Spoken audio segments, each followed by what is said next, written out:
할렐루야. 문열면 저와 여러분과 교회 속에 주의 평강과 축복이 넘쳐나기를 주님의 이름으로 축원합니다. 오늘 열왕기상 19장 1절에서 14절 말씀을 가지고 낙심 중에 들려온 하나님의 음성이라고 하는 제목의 말씀을 가지고 말씀을 전하겠습니다. 신앙의 지대 비극이 무엇이라고 여러분 여겨집니까? 아마 하나님의 음성이 희미해지는 것이 아닌가 그렇게 생각합니다. 이스라엘 역사상 가장 큰 비극을 당한 인물을 뽑으라 한다면 여러 사람이 있겠지만 그 중에 하나가 사울왕 또 엘리 제사장이 아닌가 그렇게 생각됩니다. 사울왕은 하나님의 영광을 떠나가고 하나님을 듣지 못했을 때 사무엘을 통하여 하나님을 듣기 위해서 조술사까지 찾아가는 비참한 모습을 우리가 볼 수가 있습니다. 그리고 엘리야는 대제사장입니다. 그래서 하나님의 메시지를 받아 백성이 메시지를 선포하고 백성들의 죄를 대신해서 홀로 하나님께 나아가 거룩한 성소에서 하나님 앞에 예배드린 특권을 가진 사람입니다. 이보다 더 큰 축복이 어디가 있겠습니까? 그러나 불행하게도 엘리야는 하나님의 음성을 듣지 못했습니다. 그뿐만 아니라 아들의 죄로 인해서 책망하는 하나님의 음성을 듣고도 순종하지 않았습니다. 그가 하나님의 축복을 잃어버렸을 때 한날에 두 아들 홈리와 비나스가 죽고 그 소실들은 그 엘리는 의지에 앉아서 목이 부러져 죽게 되는 그런 불행했던 사람이었습니다. 왜 그렇습니까? 하나님의 음성을 들을 수 있는 가장 고귀한 특권의 자리에 있었지만 하나님의 음성을 듣지 못함으로 그 축복을 고사하고 하나님의 심판을 받게 되었습니다. 사람이 아무리 낙심 가운데 할지라도 하나님의 음성을 들을 수만 있다면 일어설 수가 있다라는 거죠. 베드로가 주님의 음성을 주님께 맹세하고 저주까지 하면서 먼저 부인했던 그런 주님을 배반했던 그런 사람이었습니다. 근데 부활하신 후에 주님을 만나고 주님 음성을 듣고 네가 나를 사랑하느냐 그러면 내 양을 먹여라 내 양을 치라고 그런 음성을 듣는 순간 다시 회복한 것처럼 우리가 하나님의 음성을 듣고 들을 수만 있다면 우리가 실패하고 낙심한 자리에서 있다 할지라도 다시 일어날 수 있고 회복할 수가 있다는 거죠. 시편 18절 19절에 보면 시편 이렇게 고백합니다. 그들이 음식물을 싫어하게 되어 사망문에 이르렀도다. 이에 그들 고통의 부르짖음에 그가 고통에서 그들을 구원하시되 그가 그의 말씀을 번하여 그들을 고치시고 위험한 죄에서 건지었더라. 하나님의 음성을 들으면 죽어가는 사람도 살아날 뿐 아니라 죽은 영도 살아날 수가 있습니다. 여러분 어떻습니까? 여러분이 낙심 중에 있을 때 여러분이 들려오는 하나님의 음성을 있으십니까? 여러분이 들으시는 하나님의 음성이 있으신가요? 왜 귀에 생생된 음성이 아니라 하나님의 말씀을 읽을 때 기도할 때 하나님께서 여러분을 부르시며 말씀하시는 음성이 여러분이 있느냐라는 거죠. 오늘 1925년 10월 첫째 주를 우리가 맞이하게 되었습니다. 이날 하나님이 여러분에게 어떤 말씀을 하고 계십니까? 지난 한 주간 아니 지금까지 하나님의 음성을 들어본 적이 있습니까? 오늘 그 말씀 본문에서 엘리야가 낙심 중에 있었을 때 하나님의 음성을 듣고 회복하는 모습을 볼 수가 있습니다. 엘리야가 낙심 중에 있었을 때 하나님의 음성을 듣고 회복했던 것처럼 오늘도 주의 음성을 듣고 회복의 역사가 일어나는 저와 여러분의 삶이 되어지기를 주님의 이름으로 축원합니다. 그럼 낙심되는 음성은 어떤 음성이었습니까? 첫째는요, 의로의 음성이었다는 사실이죠. 위대한 신앙의 승리를 거둔 엘리야가 왜 낙심과 왜 절망 가운데 주저앉았습니까? 하나님께 민감하지 않냐고 환경에 민감했기 때문에 그렇습니다. 3절의 말씀에 보게 되면 우리 한번 3절 말씀을 한번 보겠습니다. 3절 시작. 그가 이 형편을 보고 일어나 자기의 사원을 위해 도망하여 유대에 속한 브에세바에 이르러 자기의 사원을 그것에 머물게 하고. 여러분 그가 형편을 보았다. 그래서 자기 생명에서 도망했다고 말합니다. 엘리야가 저러한 낙심 가운데 빠져 있는 것은요, 자신의 형편을 보고 움직이기 때문에 그렇습니다. 믿음의 사람은 환경에 민감하며 사는 데서는 안 됩니다. 그 환경 가운데 인도하시는 하나님께 민감해야 된다는 거죠. 평균이 이렇기 때문에 움직이는 것이 아니라 하나님 음성을 듣고 하나님 시험 때문에 움직이는 사람이 되어야 됩니다. 여러분 무엇을 보십니까? 환경을 보면 언제나 환경이 우리보다 거대하게 느껴집니다. 환경에 민감한 사람은 미래에 둔감하다라는 거죠. 지금 이세벨의 말은요 중요하지 않습니다.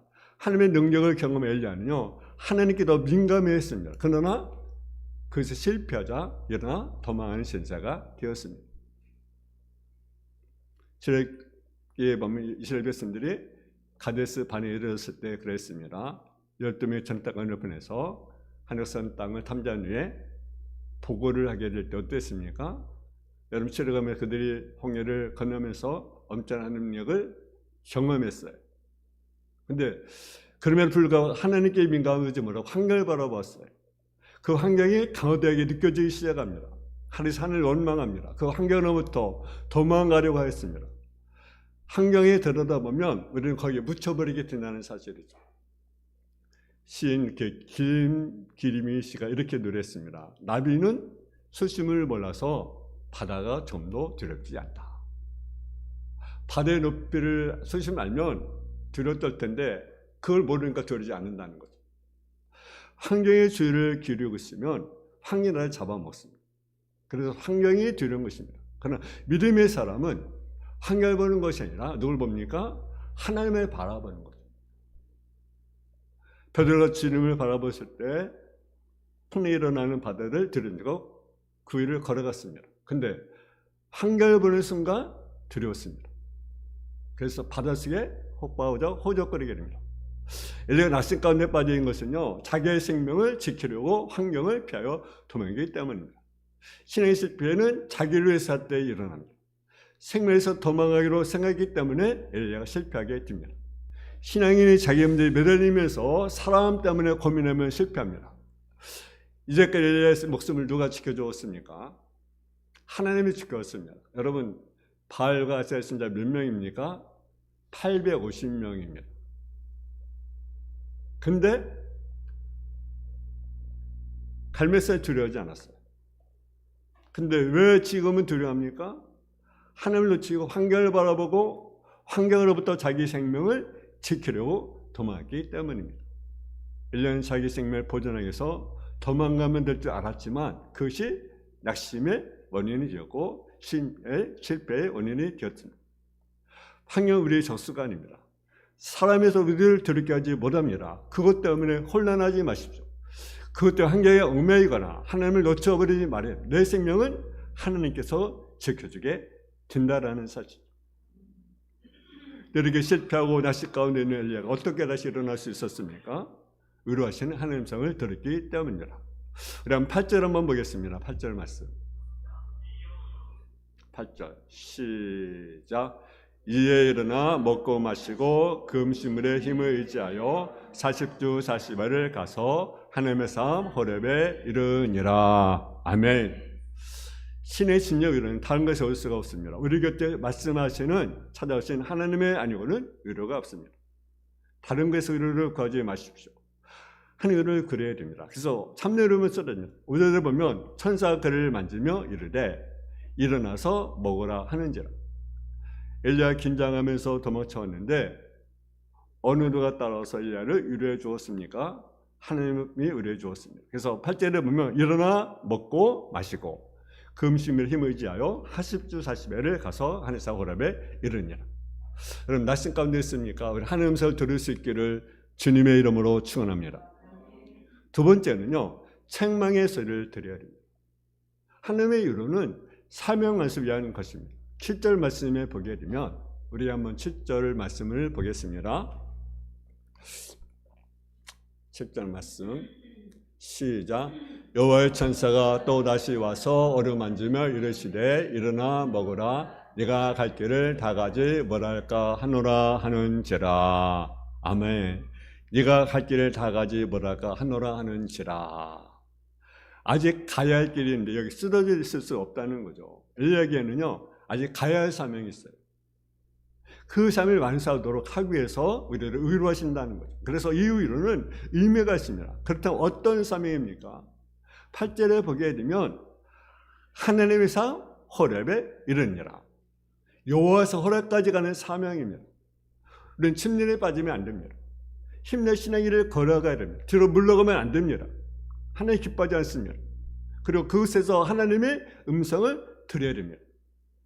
그 이후에 해야 할 일이 무엇인가를 들어야 됩니다. 혹시 낙심에 쓰러졌습니까? 하나님을 바라보십시오. 하늘을 들으십시오. 위로받으신 후에는 다시 일어나야 된다는 사실이죠. 호렙은 머무는 것이 아닙니다.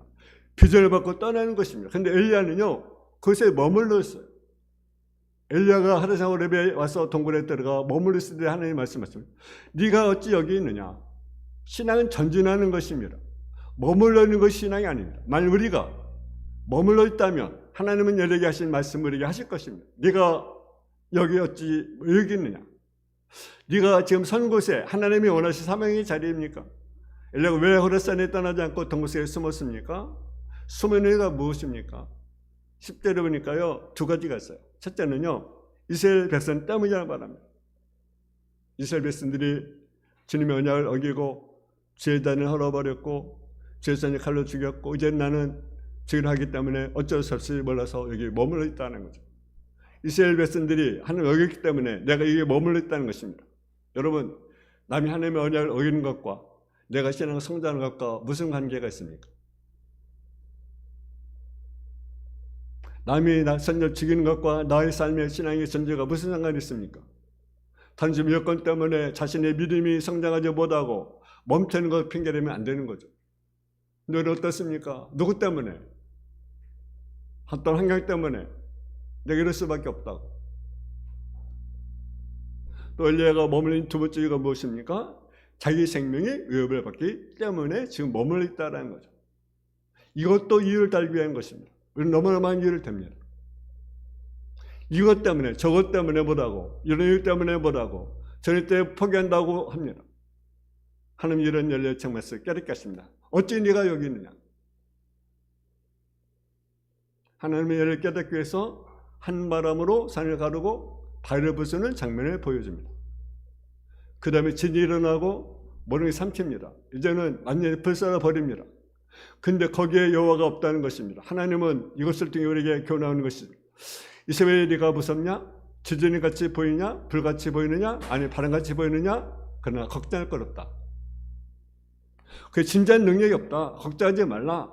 너무 민감하게 반응하지 말라. 그리고 신앙생활 이렇게 말씀합니다. 불의의 세미한 음소리가 있는지라. 저는 세미한 음성을 우리가 들어야 됩니다. 의의 이야기가 민감하게 들으면 바람같이 있는 것이 만나면 분간하기 쉽습니다. 지진 가운데 만나면 포기하기 쉽습니다. 불 같은 일이 일어나면 어쩔 줄 몰라 합니다. 그런데 오늘 하나님은 그런 에게 다른 말씀. 이것 봤니? 바람에 부수는 것 봤니? 삼킨지도 보았니? 말씀하시네. 주는 뭐라 합니까? 나는 거기서 있지 않다.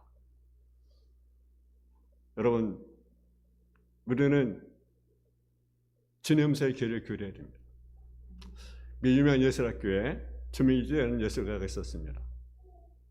두 학생은 장래 청망자였습니다. 한 학생의 이름은 코린 다운 센트였습니다.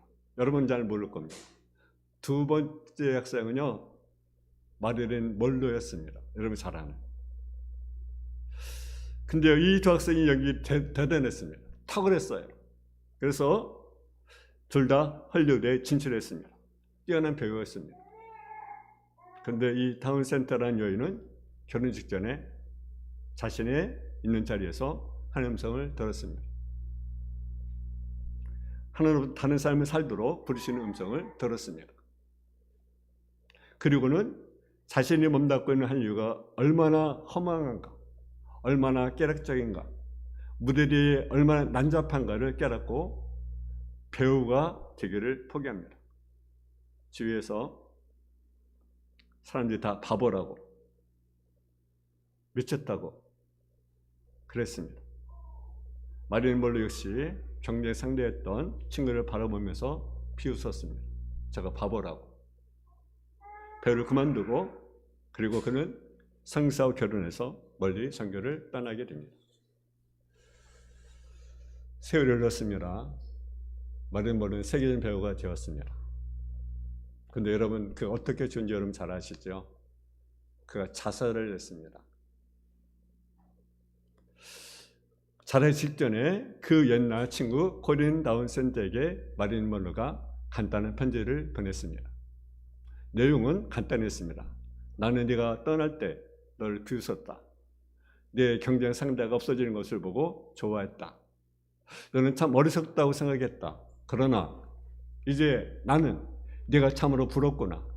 이름 없이 빚도 없이 그 선교지에 나가 화장도 하지 않아 피부가 다 거칠어진 그 친구를 세전 배우 마릴린 먼로가 부러워하고 있었습니다. 그리고 이렇게 썼습니다. 그의 마지막 유서에 나는 이 세계 가장 불행하고 가장 비참한 사람이다. 여러분 누구의 음성에 귀를 기울입니까? 여러분 어떤 삶을 살고 있습니까? 여러분이 있는 그 자리가 주님이 부르신 사명의 자리입니까? 주님이 원하는 자리입니까? 주님의 말씀으로 살기를 두려워 전 곳에 숨어있는 자리입니까? 은사와 재능을 묻어두고 살지 않습니까? 하나님의 음성을 들을 수 있기를 바랍니다. 네가 어찌 여기 있느냐? 자신의 동굴 속에 나와 하나님의 음성을 들으시기 바랍니다. 자기 연민 속에 숨어 있습니까? 하나님의 음성을 들을 수 있기를 바랍니다. 하나님의 부름이 있을 때 가장 행복한 것입니다. 그저 축복의 자리인 것입니다. 하나님의 음성을 듣고 그 자리에 서기를 주님의 이름으로 축원을 드립니다. 세 번째는 사명을 주시는 하나님의 음성을 우리가 드려야 됩니다. 한번 15절에서 16절을 같이 봉독을 하겠습니다.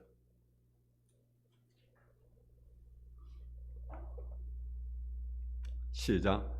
여호와께서 그에게 이르시되 너는 너희를 돌이켜 광야로 통하여 다메섹에 가서 이르거든 핫셀에게 기름을 부어 아람의 왕이 되게 하고 너는 또 닙스의 아들 에후에게 기름을 부어 이스라엘의 왕이 되게 하고 또 아메블라벨의 사밧의 아들 엘리사에게 기름 부어 너를 대신하여 선자가 되게 하라.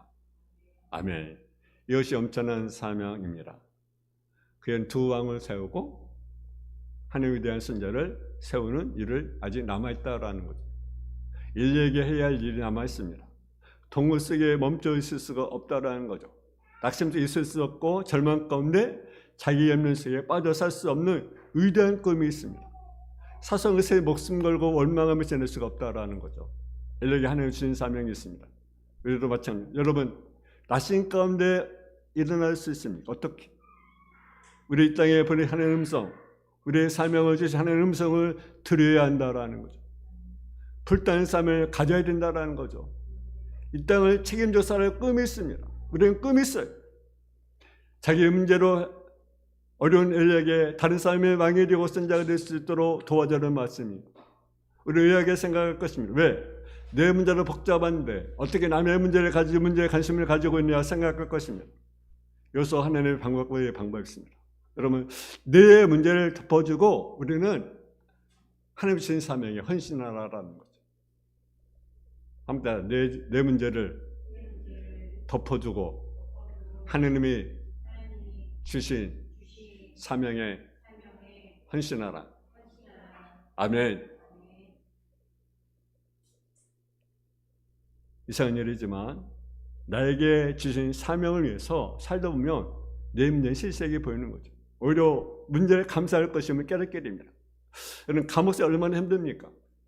여러분 그런데도 바울은 감옥에 있으면서도 하나님의 주신 사명을 감당하는 모습을 우리가 보잖아요.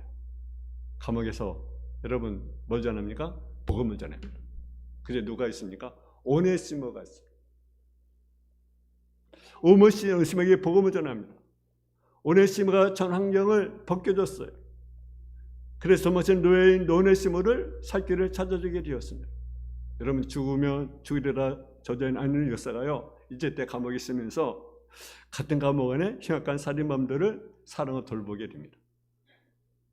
자기도 힘들잖아요. 얼마나 힘들겠습니까? 그 감옥생. 근데 그런 관대로 자신이 베푼 것을 뒤로하고 자기 법을 다른 사람에게 주는 거예요.